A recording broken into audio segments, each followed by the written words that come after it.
प्रभाग क्रमांक 23 मधील निवडणूक प्रचाराचा सोमवारी देवी मातेच्या आरती व दर्शनाने विधिवत शुभारंभ झाला। या पवित्र प्रारंभामुळे प्रचाराला भक्तिमय व सकारात्मक वातावरण लाभले।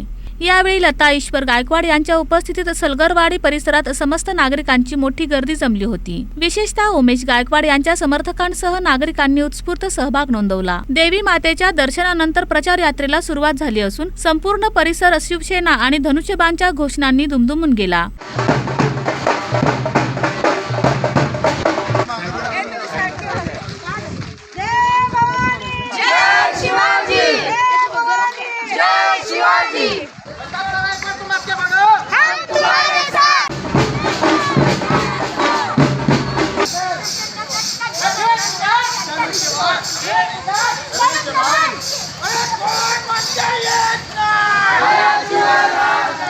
यावेळी सलगरवाडीतील नागरिकांनी यंदाही धनुष्यबाण चिन्हालाच प्रचंड मतांनी विजयी करण्याचा निर्धार व्यक्त केला। या प्रचार आरंभामुळे प्रभाग क्रमांक 23 मधील निवडणूक वातावरण अधिक सक्रिय झाले आहे।